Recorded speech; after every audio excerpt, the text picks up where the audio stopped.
Hola kinesiócratas, bienvenidos a un nuevo episodio de Kinesiocracia, gobernados por el movimiento. Hoy es viernes 11 de octubre de 2019 y a ustedes ya nos conocen, somos los kinesiólogos Matías Osa y Nelson Adrián. Seguimos con la práctica basada en la evidencia y hay algo muy importante en este concepto que es la ciencia detrás de la evidencia clínica. Sí, por mucho tiempo la profesión de la kinesiología ha tenido un problema de falta de evidencia para respaldar las intervenciones. Cualquiera teoría que nos impulse en la práctica, teníamos muy pocas formas de mostrarlo a los colegas, a los pacientes, al resto del equipo médico, que lo que estábamos haciendo era efectivo. O sea, si es que lo que estábamos haciendo de verdad tuvo efecto y si era mejor que cualquier otro tratamiento.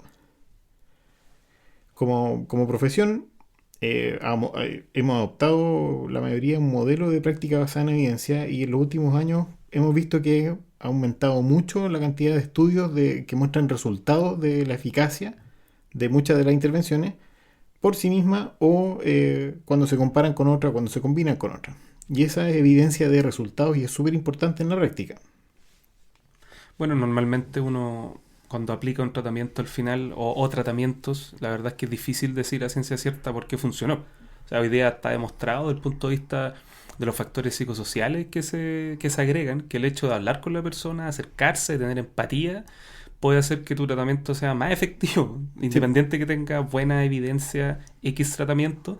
La forma en cómo tú lo entregas va a ser quizás más importante, entonces por eso también se explica por qué otros tratamientos van a funcionar más en un grupo de personas que en otros. Sí, ahora debería haber algo un poco más que solamente los resultados de estudios clínicos para hablar de práctica basada en evidencia y que tiene que ver con la ciencia que hay detrás de eso. O sea, nosotros sabemos que en la pirámide de evidencia o en la jerarquía, las ciencias básicas están bien mal, o sea, bien bajo dentro de la evidencia. Son como el último nivel de evidencia.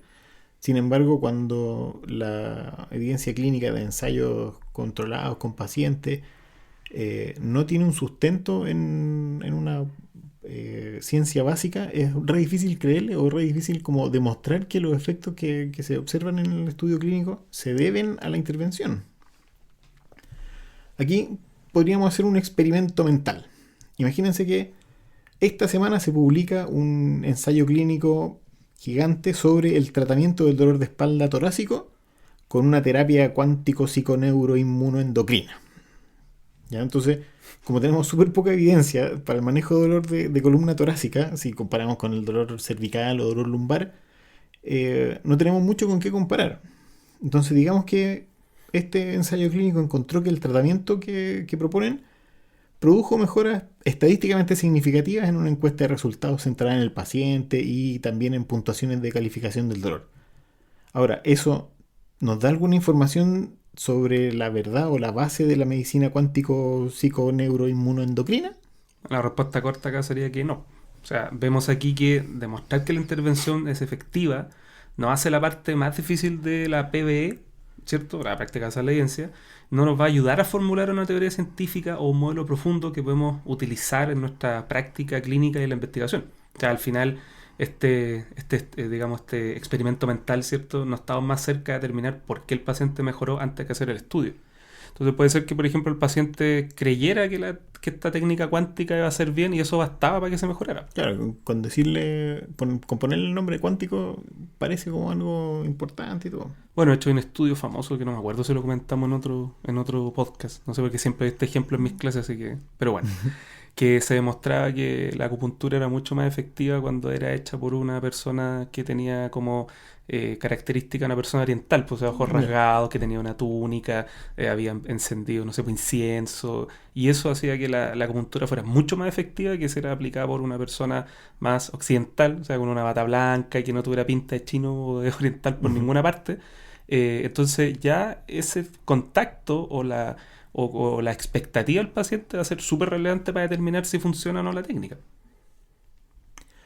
Claro, a ver, ya, ahí para ejemplificar esto, nos vamos a meter en un tema que es súper peludo, súper controversial, que es el del core.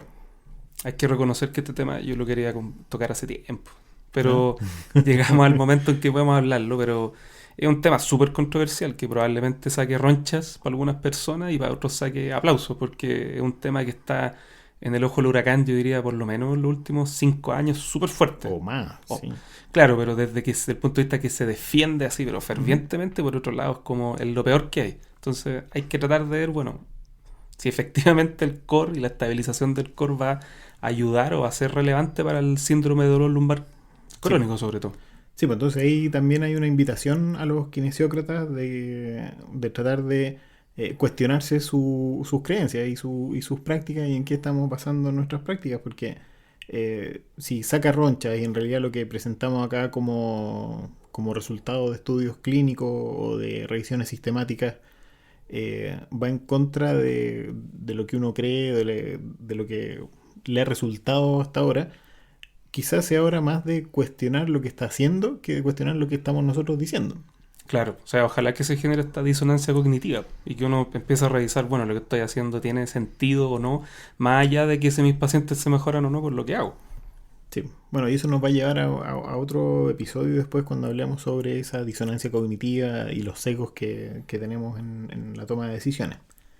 Pero ya, empecemos con lo del core.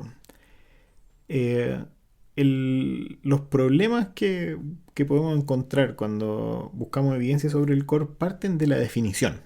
O sea, Así es. si buscamos una definición anatómica o fisiológica, nos vamos a encontrar con un montón de definiciones. ¿Ya? Que parten diciendo que simplemente son los músculos abdominales, el recto abdominal, oblicuo y transverso del abdomen. Otra definición agarra estos mismos músculos y le agrega a los músculos posteriores de la columna. Después, en otra definición, agregan a los abdominales más los músculos posteriores el diafragma y el piso pélvico, como otro diafragma. Después está otra definición más holística que toma todos estos músculos más los que están conectados a ellos a través de la fascia. Con lo que al final terminamos con que si todos los músculos del cuerpo están interconectados por la fascia, como que el core no tiene límites. Claro, el core está en tu corazón y en tu mente al final. Está todo conectado. No, pero de verdad, claro, esta explicación del punto de vista netamente anatómico, o sea, podría tener sentido porque a la larga si se hace una disección está todo conectado al final. Claro. Pero eso tampoco quiere decir de que tenga alguna relevancia clínica, por lo menos. ¿Ya? Y claro, últimamente hay otras definiciones que han dicho que el core es desde el cuello hasta la zona pélvica. Entonces se agrega la musculatura respiratoria incluso, Ujú.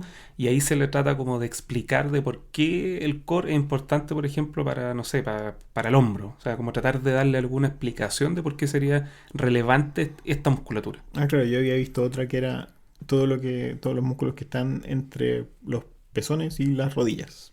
También, o O sea, es sea, un poquito más amplio. no llega hasta el hombro, pero llega Claro. hasta más abajo. Ya, y ¿de dónde viene la relación entre el core y la clínica? Hasta una parte un poquito más compleja, ya porque la primera vez que se habló del papel que tenía el transverso abdominal y que se habló del coro, del núcleo, que es como una traducción Sí. al español, fue por estudios que hizo Paul Hodge.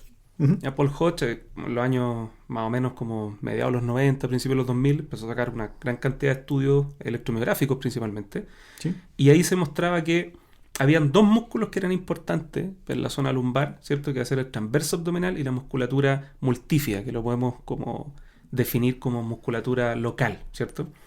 Y se supone que lo que él vio, que cuando uno levanta el brazo, existe un mecanismo feed forward. Por lo tanto, esta Ujú. musculatura tiene como una pequeña preactivación, ¿ya? Y se ve que más o menos son como 50 milisegundos que se activan antes que los deltoides, ¿ya? Ya.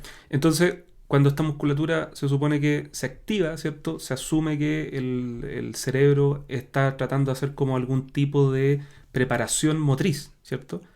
No tiene que ver que se activa la musculatura en respuesta a la elevación del brazo al final. Ya Sí. recordemos que el cerebro piensa en patrones de movimiento, no en musculatura que va a ir activando o desactivando. ¿Ya?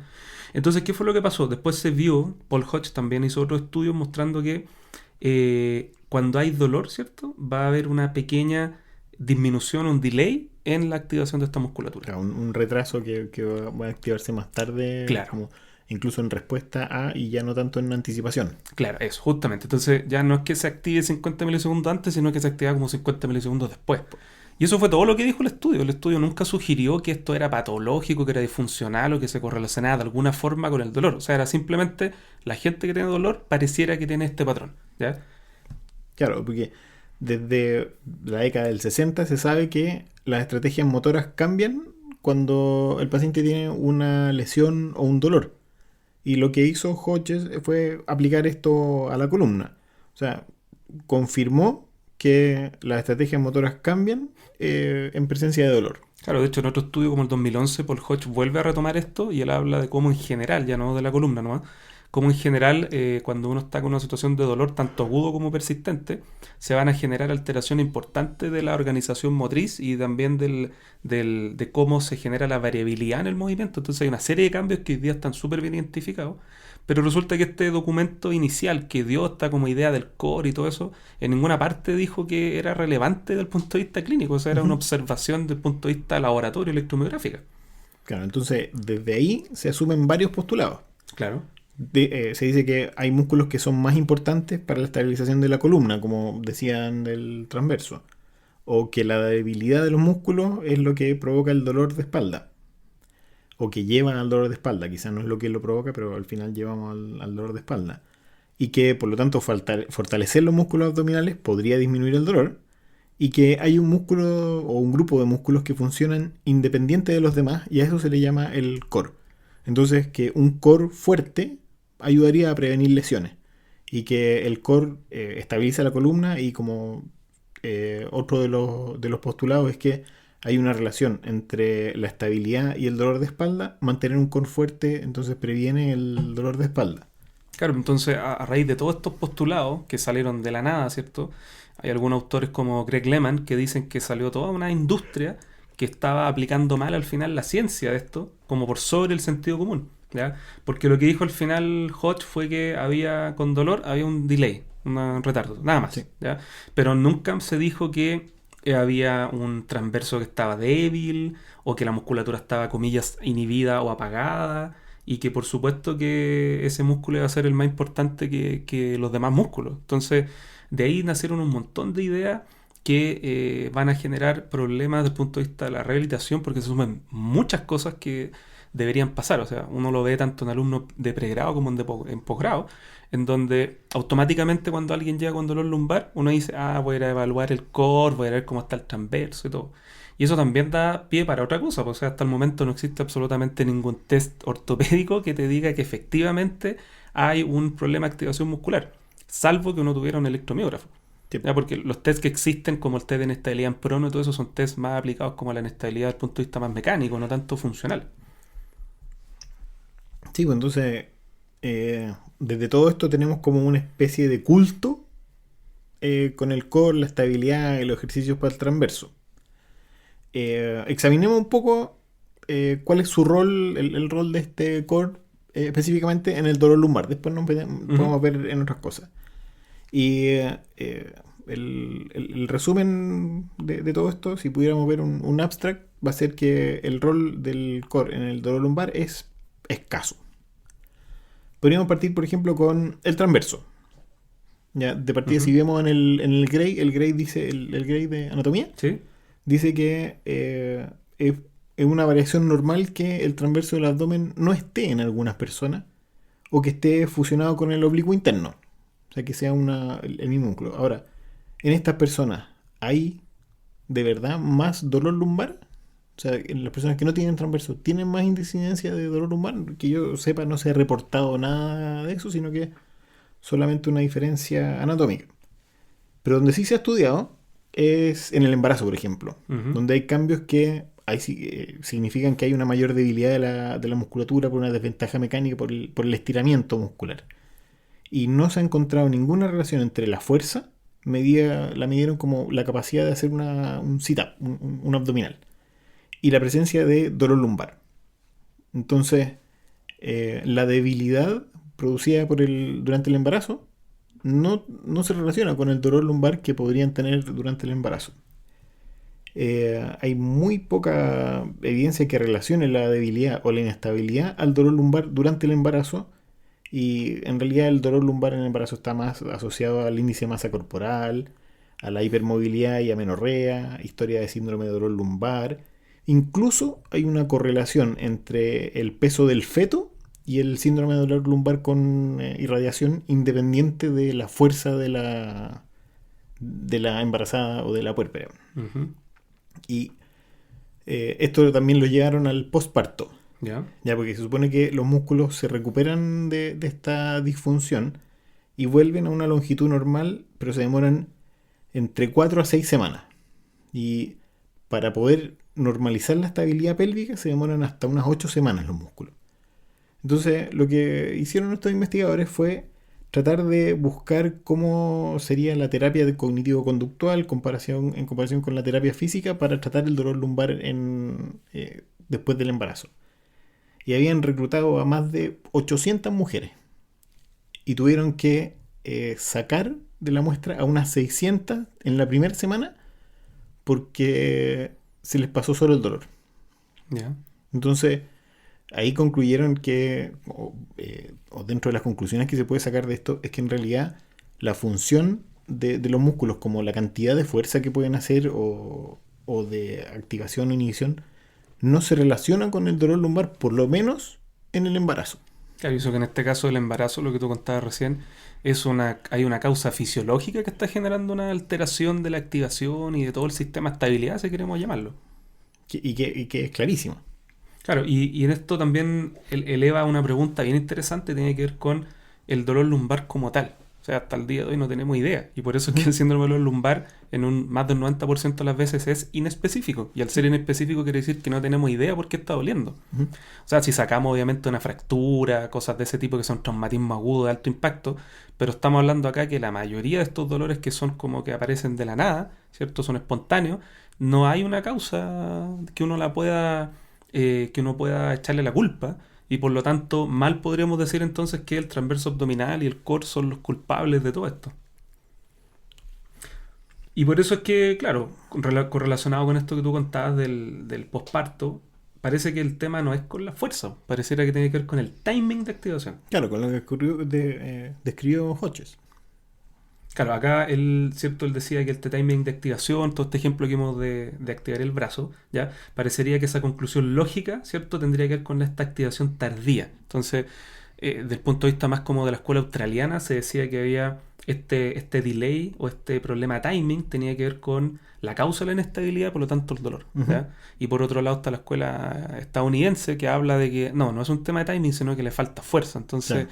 a la larga, mientras los australianos dicen más como que hay que entrar el ombligo, ¿cierto? Ujú. Apretar la guata, los estadounidenses dicen, no, pues ahí lo que hay que hacer es hacer plancha, ¿cierto? Y hay que fortalecer, entre comillas, la musculatura lumbar. Sí. Eh, entonces, lo que sabemos ahora es que con respecto a esta diferencia en el timing, debe haber otras explicaciones. Puede ser parte de una estrategia. En el fondo, el paciente puede evitar ciertos movimientos con la columna que no lo hace de forma consciente, o no se da cuenta que lo hace. Pero eso es lo que hace que o que se genere una diferencia en el timing de activación del transverso y en realidad sea consecuencia de otra cosa y no sea la causa directamente del dolor. Además de que la diferencia que detectó eran, no sé, como 20 milisegundos, 50 milisegundos, que también, si lo llevamos a la terapia, es re difícil de controlar esa diferencia en la activación y también de medirla. Entonces, ¿cómo uno puede observar los efectos de la intervención? Bueno, de hecho hay hartos estudios también que apoyan la idea que tú dices y que han demostrado que ese retardo en 50 milisegundos, 20 milisegundos, la verdad que no tiene ninguna relevancia desde el punto de vista No. clínico y funcional. O sea, es tan poco que en realidad no va a generar que el músculo no se active o que este pequeño retardo, o sea, estamos hablando de milisegundos, Ujú. vaya a generar algún daño. O sea, si nosotros consideramos que, por ejemplo, la espondilolisis, en algunos casos, incluso con espondilolistesis, que es una inestabilidad real estructural, porque hay una falla Sí. ¿cierto? No se correlaciona bien con el dolor, o sea, menos una mini activación, ¿cierto? Retardada de 50 milisegundos. Entonces, por eso es que hay muchos autores que hoy en día están generando, ¿cierto? Que nosotros vayamos como a revisar, ¿cierto? Y no hablemos de inestabilidad, porque realmente no está inestable la columna, Ujú. solamente hay una mayor rigidez y menos patrón de movimiento porque hay dolor. ¿cierto? Sí. Por toda esta alteración en el cortical, pero no es que la musculatura está generando todos estos dramas que hemos conversado hasta ahora. Claro, pero desde la visión del culto del core o del transverso abdominal, como no se puede controlar esta diferencia de 20 o 50 milisegundos, entonces, ¿qué es lo que hacen? Activar permanentemente el transverso. Claro. Entonces, se va a tomar un vaso de agua, hunda el ombligo. Te va a parar de la silla, hunda el ombligo. Vaya a lavar los platos, mantén el ombligo hundido hasta terminar de lavar todo. Entonces, se está imponiendo un patrón no funcional y anormal de activación del transverso durante las actividades que va en contra de lo fisiológico, que en el fondo es que se active cuando se tenga que activar de manera como espontánea, Como natural, natural. normal. Sí. Claro, y de hecho un ejemplo más simple todavía. O sea, cuando nosotros respiramos, la Sí. respiración normal hace que el diafragma, ¿cierto?, se expanda para que se aumente el volumen de entrada de oxígeno y eso implica que el abdomen va a protruir. Y Sí. resulta que el entrenamiento, entre comillas, del core busca lo contrario, Ujú. busca que uno acerque el ombligo hacia como la columna y por lo tanto se trata de como hacer un movimiento como antifisiológico Como paradojal. claro, de algo tan básico como la respiración. Sí, ahora si nos alejamos del transverso y vemos el resto de los grupos, ¿ya? De los abdominales, y pensamos en la estabilización. ¿Cuánta fuerza necesitan estos grupos para estabilizar la columna? Es re poca. O sea, no el tratar de fortalecer estos músculos en realidad está haciendo un trabajo extra para algo que en realidad no clínicamente tampoco va a tener un efecto en la, entre comillas, estabilidad de la columna. Ya, si vemos en bipedestación, algunos sujetos ni siquiera hay actividad electromiográfica en los erectores espinales, en el psoas, en el cuadrado lumbar. Entonces tratar de fortalecer estos para, entre comillas, estabilizar la columna tampoco tiene mucho sentido. Claro, súper poco al final. Eh, en los otros grupos musculares, durante la marcha, por ejemplo, el recto abdominal se activa en más o menos un 2% de su actividad voluntaria máxima. Entonces, valdrá la pena fortalecer mucho para que durante la marcha quede estable la columna, porque estos músculos van a estabilizar la columna durante la marcha. No requiere tanta actividad. Claro, y la co-contracción tampoco tiene que ser tan relevante. O sea, normalmente la co-contracción de los grupos musculares, ¿cierto? Ujú. Anteriores y posteriores, va entre el 1 al 3% de la activación voluntaria máxima. Y eso cuando se agrega un peso de 32 kilos. O sea, al final, no sé, cuando uno piensa en activar e hiperactivar esta musculatura, se está hablando de movilizar o agregar cargas que normalmente el ser humano no está acostumbrado a hacerlo. Sí, incluso ahí también lo vamos a agregar. Ahora, todo lo que estamos comentando ahora está documentado y va a ir incorporado dentro de las notas del episodio que la pueden encontrar en la página, en la sección del blog. Eh, Podemos ver que, no sé, para la actividad muscular, los ejercicios que se hacen tampoco son suficientes para fortalecer la plancha, por ejemplo. Sí. La plancha no logra un nivel de activación significativo en los abdominales, en los abdominales o en el recto abdominal como para fortalecerlo.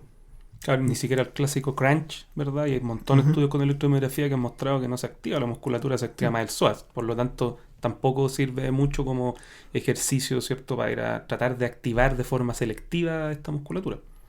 De hecho, hay otro estudio que vi hace un tiempo atrás muy interesante que mostraba que la mejor forma para activar de forma, comillas, funcional la Ujú. musculatura del core era haciendo squat o sentadillas. ¿Ya? Ya. Porque ese agregar, ¿verdad?, el movimiento de rodilla, de cadera, al hacer, ¿cierto?, una sentadilla como un poquito más profunda, iba a generar una activación mayor que sobre una plancha. Entonces, por lo tanto, claro, pareciera que la lógica no tiene que ver con ir a tratar directamente esta musculatura, porque tampoco podemos reclutarla a gran nivel. Ujú. Sí, pues entonces de partida, la actividad que se necesita es tan baja que tratar de hacerla consciente va a estar activando más. O sea, lo que dicen es que si es que el paciente está consciente de la actividad muscular de esta faja del Ujú. core, lo más probable es que esté activando demasiado, porque los niveles de activación en actividades normales es muy bajo. Entonces, si es que es consciente de la actividad de esos músculos, probablemente está sobreactivado. Esto genera también una hipervigilancia para ver si la musculatura se está activando efectivamente o no. Como tú decías, ¿cierto? Tomar el vaso de agua, ir a activar el músculo. O Sí. sea, es imposible hacer eso. O sea, nunca nadie lo hace. Cuando yo voy a recoger algo del suelo, o no sé, voy a guardar las bolsas de supermercado en el auto, lo ando, no pienso, debería activar primero mi core. Ya, ahora sí voy a hacer fuerza de, no sé, voy a levantar 10 kilos con las bolsas. O sea, eso no pasa. Entonces, un poco desmitificando esto del core y de que contribuye a la estabilidad de la columna lumbar, eh, en realidad trabajar eso parece que no tiene mucho sustento. Claro, hay otro estudio que avala esto, ¿cierto? De Smith, que fue hace unos años atrás, este estudio, que dice que cuando tú empiezas a practicar esto del core y se lo explica al Ujú. paciente y lo trabaja y todo esto, que uno típicamente es lo que vemos en kinesiología, esto, fíjate que aumenta los niveles de miedo en el paciente, ¿ya? Porque se está dando, ¿cierto? Una explicación excesivamente anatómica, muy biomecánica, y además se va a activar todo este sistema de comportamiento y de pensamiento patoanatómico, ¿cierto? En Ya. donde hay que tensar la musculatura, activarla, ¿verdad? Como si esto pudiera prevenir un posible mayor daño en la columna. Entonces, esto va totalmente en contra de lo que hoy día se entiende en cuanto a la ciencia del dolor. O sea que es como que al paciente le enseñamos que, o se le enseña que tiene que hundir el ombligo o activar el transverso o como sea antes de hacer cualquier actividad, y cuando el paciente no lo hace y recuerda que no lo hizo, su ansiedad puede aumentar, po. Y eso hace muy probablemente que aumente el dolor y Claro, que tenga alguna recaída, por ejemplo. claro, va a decir, chuta, la estoy embarrando porque se me olvidó hacer lo que me dijo el kine y esto me va a producir más dolor y, y empieza a aumentar la ansiedad y los síntomas. Así es. Entonces, si vamos a los outcomes clínicos, Ujú. ya, si es que haciendo poco caso a todo esto de la evidencia de base y decimos, ya, pero es que si los pacientes hacen ejercicios de core, igual se les pasa el dolor. Y claro, puede haber una correlación, o sea, de verdad se observan cambios en el dolor crónico lumbar incluso con ejercicios de core, que probablemente estén relacionados con cambio en la activación neural de músculo, factores psicológicos relacionados con la motivación y la tolerancia al dolor, que el paciente se da cuenta que puede hacer más cosas y eso baja las conductas de temor y evitación y, y mejora en el fondo su calidad de vida, pero eh, cuando lo usamos como tratamiento, en realidad no ha demostrado ser mejor que hacer otros ejercicios generales, el ejercicio específico del core. Entonces, el entrenamiento de core para el dolor lumbar es efectivo porque es ejercicio, no porque es el core. Claro, y eso va a ser un antecedente sumamente relevante, Sí, porque el hecho de que la persona se mueva, que es nuestro rol al final como kinesiólogos, ¿verdad? Como terapeuta, va a hacer que disminuya. Entonces hay un montón de estudios que han ido comparando entonces los ejercicios de core con otro tipo de ejercicio, ¿ya? Y lo que se ha visto en general es que lo más importante, según este estudio de Sara Giotto del 2016, es que se tome en cuenta la preferencia que tiene el paciente. sí. Por lo tanto, si una persona, por ejemplo, le gusta salir a caminar, hay estudios que han demostrado que el caminar va a ser más efectivo que los ejercicios de activación del core para el dolor lumbar, porque tiene que ver con la preferencia, ¿ya? Acá hay otro estudio del 2015 que muestra que el pilates no es más efectivo que otras formas de ejercicio para el dolor lumbar. No estoy diciendo que el pilates sea malo, pero obviamente si una persona practica de forma constante o encuentra que es choro hacer pilates y le gusta, probablemente tenga un efecto, Sí.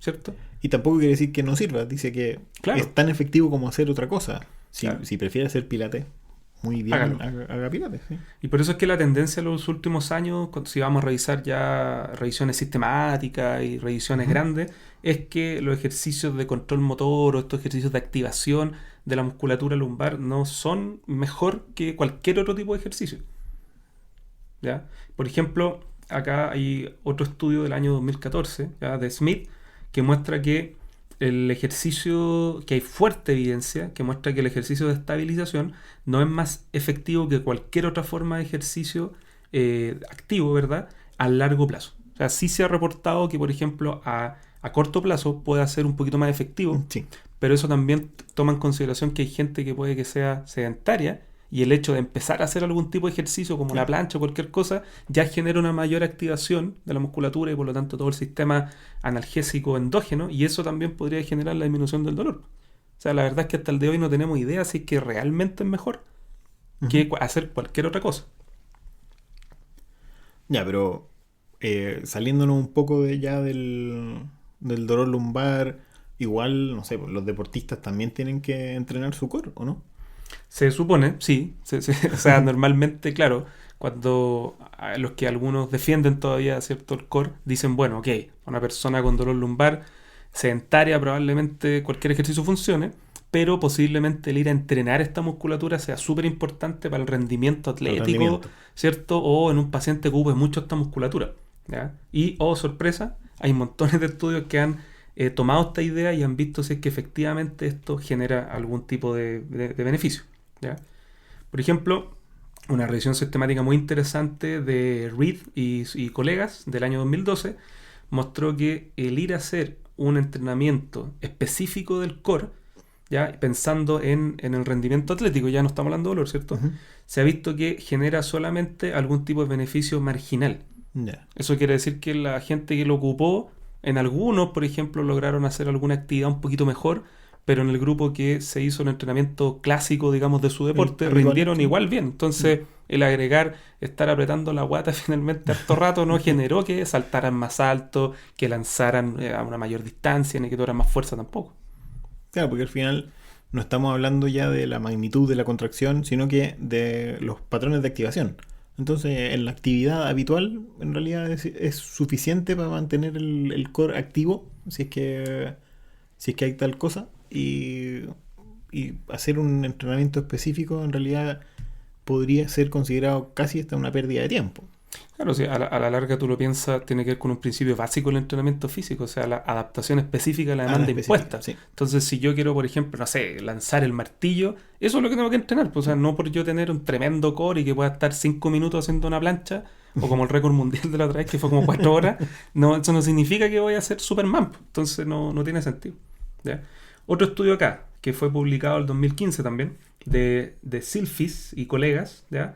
Mostró que, bueno, trataron de estudiar, ¿cierto? Hicieron una revisión, qué pasaba de nuevo con el entrenamiento del core, ¿ya? Y tanto el rendimiento de extremidad superior en atletas y además prevención de lesiones. O sea, ya tomaron todo como estos ¿cierto? Como dogmas o leyendas, mitos, ¿cierto? Que se hablan en cuanto al core, ¿ya?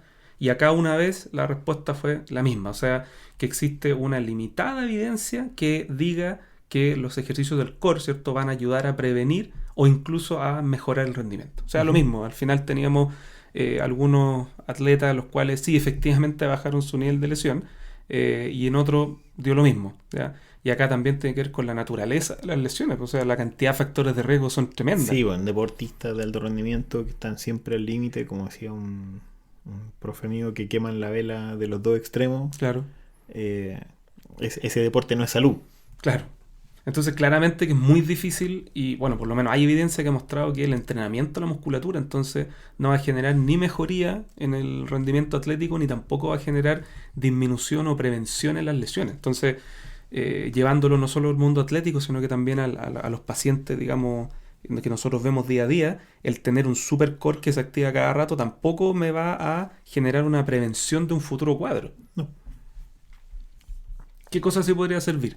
Ya. Por ejemplo, un estudio del año 2016 de Steele muestra que probablemente el hecho de trabajar de forma resistencia a la musculatura extensora va a ser más relevante para prevenir problemas de dolor a futuro que ir a activar el core. Ya. O sea, pareciera que sí, efectivamente tener más fuerza protege, pero tiene que ver con la fuerza de la musculatura erectora. O sea, ni siquiera habla del transverso, ni los oblicuos, ni nada. Entonces, a la larga, volvemos a lo mismo. O sea, el ejercicio es bueno por ser ejercicio al final. Claro.